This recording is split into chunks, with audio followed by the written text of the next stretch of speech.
Muito boa tarde, começando aqui ao vivo, Panorama Brasil, nessa segunda-feira, 18 de maio, na Causa Operária TV. Hoje com as notícias do Distrito Federal. O companheiro Renan Arruda está aqui conosco. Tudo bem, Renan?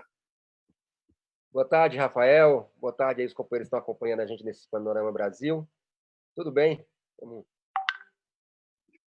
Vamos levando no meio dessa pandemia, né?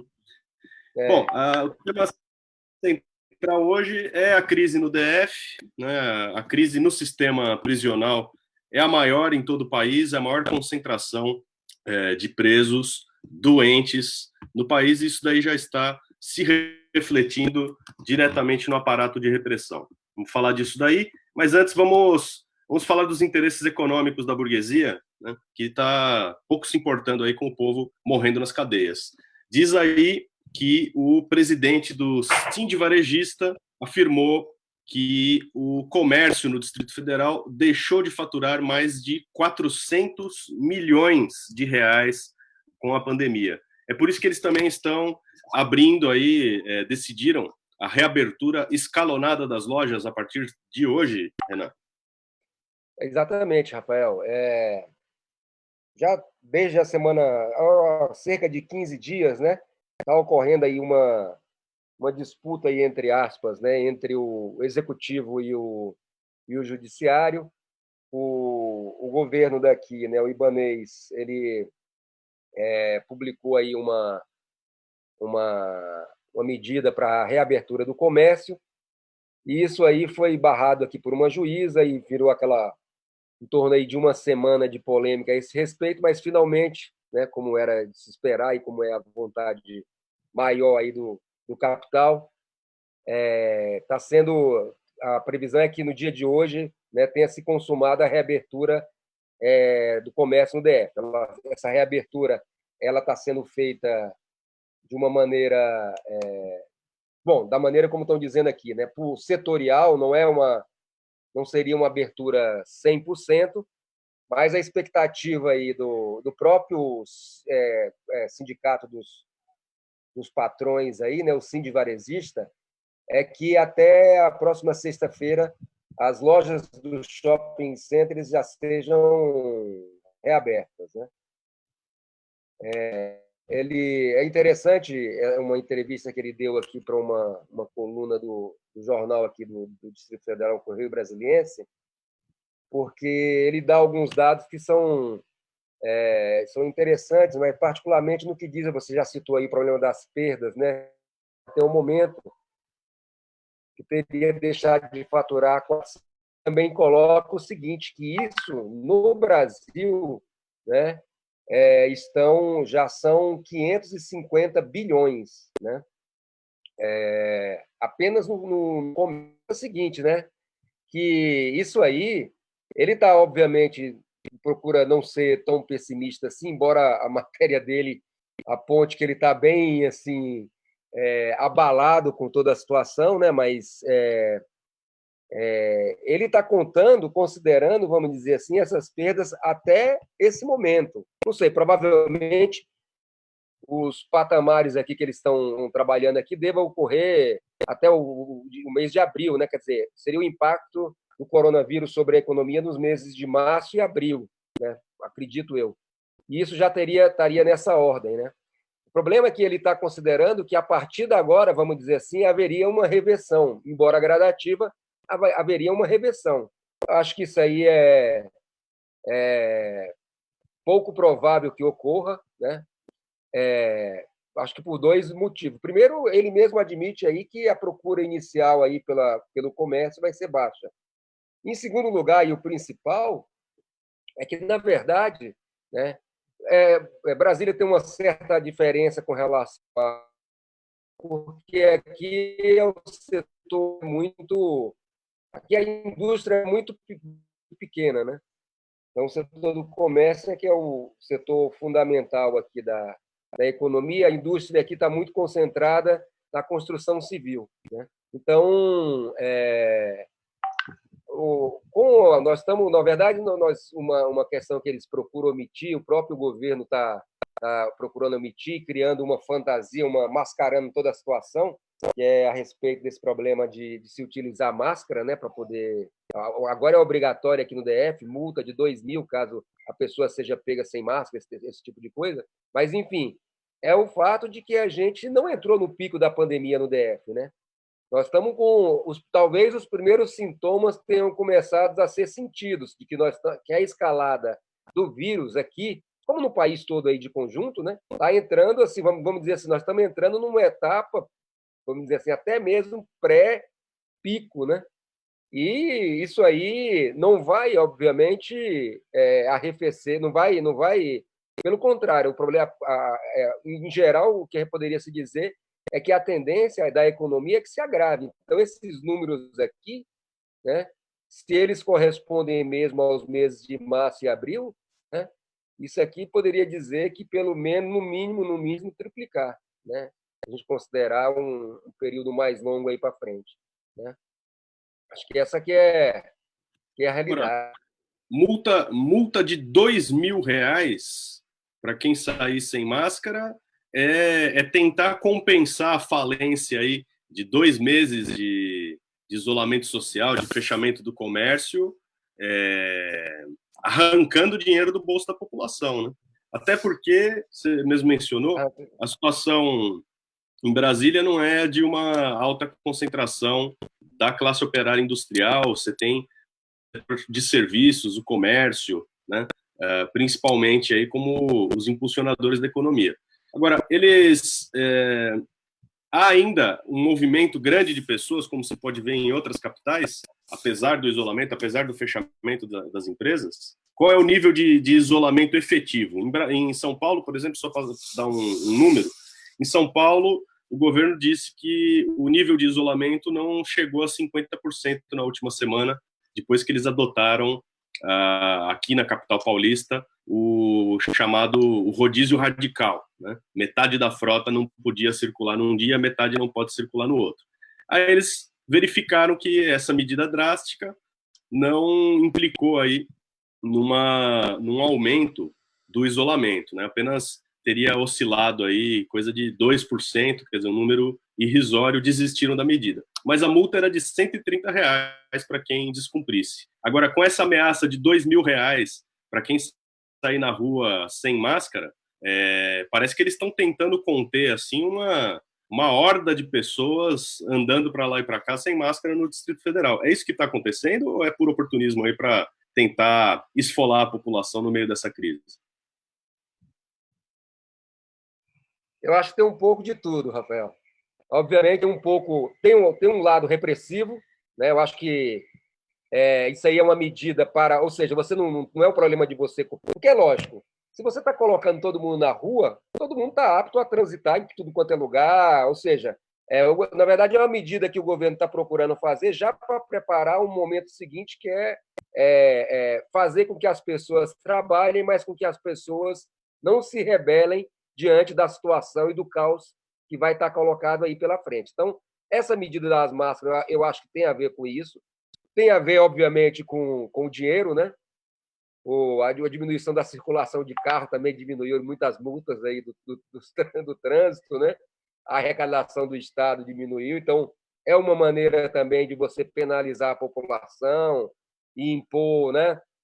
Acuar, impor, né? Medidas desse tipo aí, né? Isso assim, quando a gente sabe que, bom, se falou aí que o governo iria ter pontos de distribuição de máscara, etc. e tal. Eu não vi nada na imprensa nesses últimos dias de que isso irá ocorrer, né? Ou seja, é uma medida assim, vai trabalhar, mas você tem que se virar aí para ir trabalhar. Arruma a tua máscara, faz aí o que você achar que, né? Dá um jeito aí para você fazer, né? Então tem essa questão também, né? E criar também a ilusão, né? Também eu acho que esse é um terceiro fator, de que existiria no DF, vamos dizer assim, uma política real, vamos dizer, de prevenção, embora tenha o trabalho, né, as pessoas estão tomando os devidos cuidados no que diz respeito à pandemia, etc. E tal. Acho que atende várias frentes aí, né?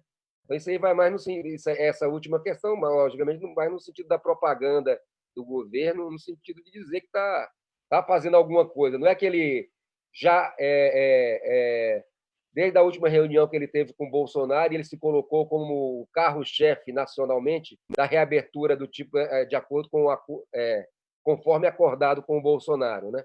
Então, ele quer fazer uma firula aí, um meio de campo para fazer pretensamente para fazer uma média, né? Você pode notar que a multa está dirigida à população de menor renda, né? Tudo bem, o Distrito Federal, maior renda per capita do país, etc. Mas você multar o indivíduo que está circulando sem máscara por R$ 2.000 e, como está dito aqui na medida, multar os estabelecimentos comerciais por R$ 4.000, é que eles estão mirando em estabelecimentos comerciais de pequeniníssimo porte, né? Porque um cidadão que possa pagar aí quase 2 salários mínimos de multa por ser pego sem máscara e um comércio que teria que pagar o dobro disso, você não está almejando aí as lojas do Conjunto Nacional, né? Exatamente. Não, é interessante porque para os comerciantes também a multa, se não me engano, é de R$ 4.000, né? Obviamente que o comerciante não vai, dentro da loja dele lá no shopping, que ele não vai fazer uma propaganda de deixar seu funcionário sem máscara, né? É uma política para coibir a população, na verdade, né? Falar assim, ó, vocês têm que se vir aí. Quer dizer, cara, eu não sei, viu? Parece que a gente está.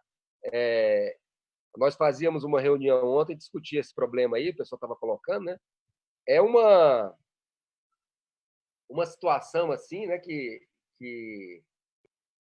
atingiu um patamar de gravidade assim que não tem muito jeito aí. Se as pessoas não se organizarem para poder fazer frente a esse negócio aí, os caras, não sei, até o limite que esses caras vão ter aí, que a burguesia vai ter, para impor aos trabalhadores uma política assim de absoluto controle, através de uma ditadura, uma imposição, né, uma coisa pela força, para fazer com que a coisa funcione de acordo com os interesses dele, né?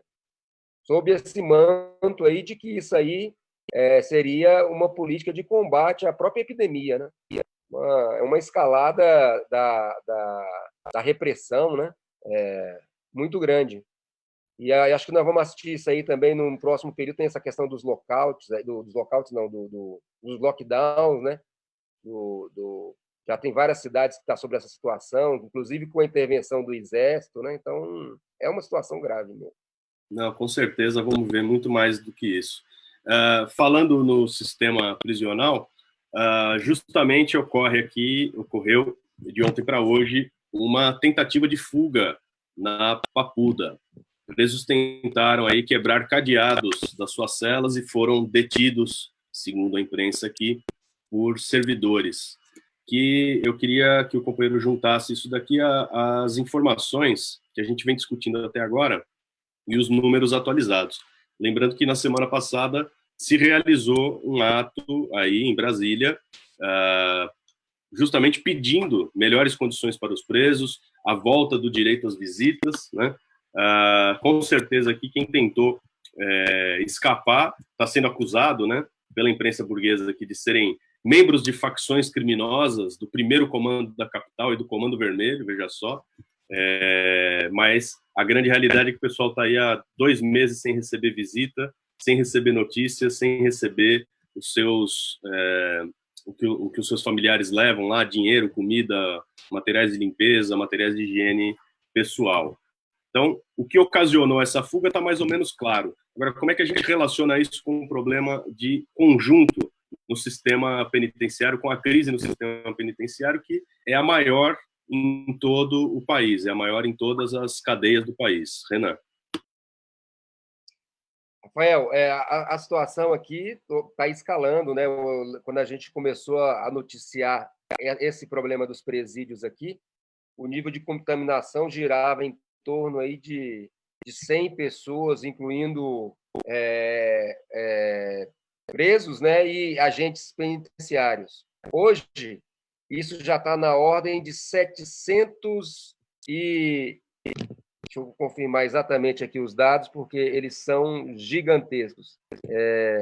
730 infectados nos presídios do DF, sendo 539 de presidiários, de presos, né, e 191 de agentes penitenciários. É um número assim, e foi inclusive um desses agentes aí que veio a óbito no dia de ontem, né? Esses números correspondem, nós estamos tudo falando aqui em termos dos dados oficiais, né? Que não estamos considerando a subnotificação. Mas 730 casos no sistema prisional, e no DF todo teria 4.451 casos. Quer dizer, 10... Como é a conta aí? Quase 20% seria isso aí? Residiria apenas no sistema prisional? Justamente. Eu levanto esse número aqui. Hã? Por aí. É isso? O número é esse. Uhum. Por aí, né? Quase 20%. É interessante porque na semana passada a gente estava debatendo sobre esse assunto e saiu um mapa da contaminação no Distrito Federal, por cidades, por região, e nenhuma delas tinha um número que se aproximava perto do que estava ocorrendo na Papuda. Bom, das duas, uma, né? Ou eles estão diluindo esse número de casos, né, no cômputo geral, por região, ou eles não fazem parte desse número geral de contaminados no DF, né? É mais provável que seja essa segunda opção, né? Seria um setor à margem aí, não sei se eles consideram porque está todo mundo preso, né? Não faria parte da sociedade, vamos dizer assim, mas representa, então, 20%. É uma coisa assim de uma gravidade.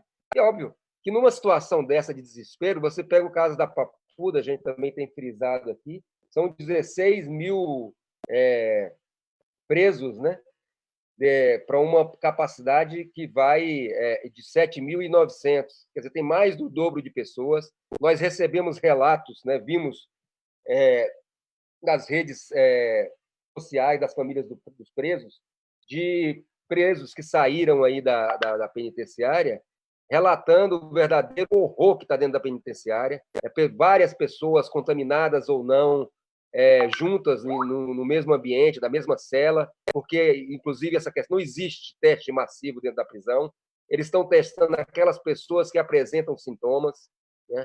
Ou seja, muito provavelmente esses números aí são muito mais graves, né? Nós temos uma possibilidade aí de repente, chegar a 100% de contaminação dentro do presídio, né? É uma situação muito alarmante e esse depoimento que nós escutamos é de o preso, a pessoa que saiu da prisão, relatando aí a verdadeira barbárie que está ocorrendo dentro da prisão, né? Bom, aliado a isso aí, né? A política do governo, muita gente presa. Bom, mantém a média nacional de presos aí sem condenação final, né? Muita gente presa aí por questões menores, inclusive casos, né? Nós fizemos esse ato na última quarta-feira, dia 13, e foi relatado por uma companheira que o filho dela, ou foi o esposo, agora não, estava preso lá, ele tinha sido condenado, já tinha 3 meses que ele tinha que ser libertado, né? Ele foi condenado, não, estava em prisão provisória, deveria ser libertado ali depois, e já estava lá há 6 meses sem ser libertado, né? Também teve denúncias assim que, inclusive, pelas próprias leis aí da justiça, mais de 6 mil presos teriam condição de usar tornozeleira, essa tornozeleira, né? Poderia ser feito isso aí, o governo também não faz. Quer dizer, é uma política consciente de deixar o pessoal exposto à morte, né? Então, assim, a rebelião nisso aí, eu acho que essa é a primeira, viu? Se é que essa é a primeira mesmo, né? Porque você imagina a situação dessa aí, o pessoal desesperado aí. Pô, antes morrer se rebelando do que ficar feito cordeiro, né? Porque qual que é sem perspectiva, as famílias, a gente vê isso pelas famílias, as famílias não têm informação nenhuma do que está ocorrendo lá dentro, não existe nenhuma polícia, eles têm um número de informação que é aquilo lá, é como se fosse quase que uma gravação. Aí o cara liga lá, fulano, e como é que está a situação do preso tal? Fulano de tal está com Covid, mas está bem. Fulano de tal não está com Covid. Assim, é quase que uma gravação que eles devem fazer. Aí, olha, vamos pegar um número de pessoas aqui, vamos dizer que o quadro é esse outro, e deixa a gravação passando aí, entendeu? Assim, é uma situação desesperadora, né?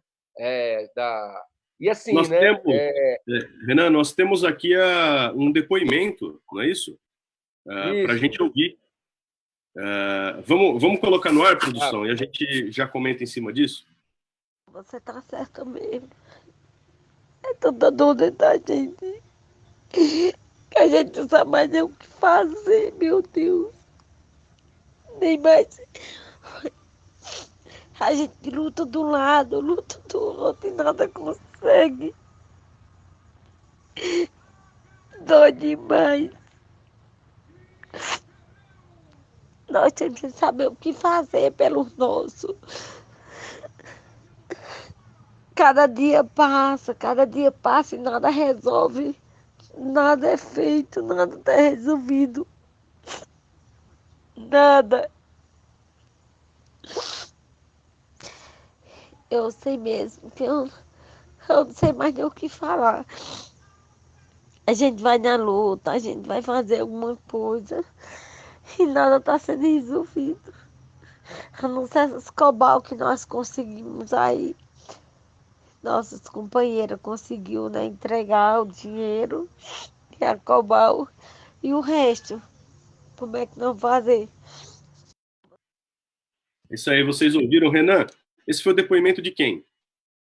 Isso aí tem um grupo de companheiras, de familiares dos presos, né, que eles têm um grupo no Zap, e esse depoimento, né, porque depois que surgiu aí a informação de que esse agente penitenciário tinha morrido, e isso veio junto com a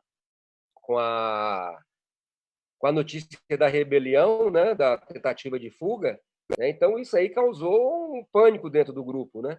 Então, assim, as pessoas querendo informação, sem obter informação, então foi uma das participantes do grupo, né? Deu esse depoimento, né? Assim, é uma situação muito desesperadora e o problema central disso aí é a impotência, né, que o pessoal está tendo do ponto de vista de uma perspectiva, porque como eu falei aqui a gente tem conversado sobre isso, em geral, esses grupos aí, eles são de presos, eles são muito manipulados aí pelos políticos em geral, né, no dia a dia da política e tudo mais. Só que na condição atual, sequer isso aí tem sido feito, essas manipulações, tem, né, determinado tipo de manobra, e faz isso, dá aqui uma concessãozinha para dizer que tem uma ajuda, isso e aquilo, né? E agora nem isso. E a paralisia da esquerda, né, tem colocado... Aí é que agrava o problema, porque um setor que poderia, né, impulsionar uma mobilização da própria comunidade, dos trabalhadores em geral aí, em torno do problema, está aí, né, totalmente esperando, vamos dizer assim, o período pós-pandemia, né? Então, assim, a gente teve esse ato na semana passada, acho que esse ato foi muito importante, porque ele apresentou para o pessoal que dá para você fazer um ato organizado, com segurança, né? Nós estamos discutindo aí também, já estamos discutindo para um novo ato aí para a próxima semana, né? Ver se a gente... a ideia seria a gente reunir mais gente, né?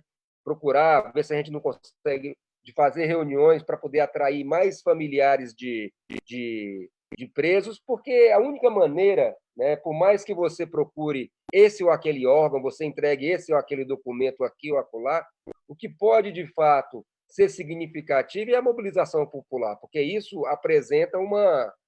falou, olha, tem mobilização, os caras já começam a olhar a situação de um outro ponto de vista, né? Falou, isso aqui pode escalar. Esse não é um problema do DF, é um problema nacional, né? Nós temos mais de 800 mil presos no país. Esse problema do alastramento do coronavírus nos presídios, penitenciárias, cadeias, né? Tá agravando por todo o país, né? Então, isso aí pode representar, vamos dizer, uma perspectiva de acender,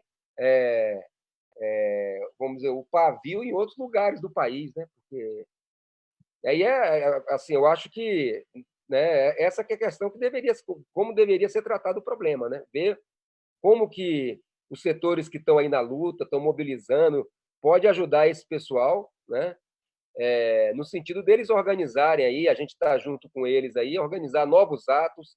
Eu acho que uma questão que é central nisso aí seria assim, a criação de conselhos populares que você envolve nas regiões das famílias aí, né, dos presos, porque esse problema do presídio está absolutamente ligado às condições de vida da população mais pobre, né? É o mesmo público, né? Sai justamente dessas camadas mais proletarizadas, né? Mais esmagadas pelo capital, é onde estão aí as famílias dos presidiários, né? Em grande medida, né?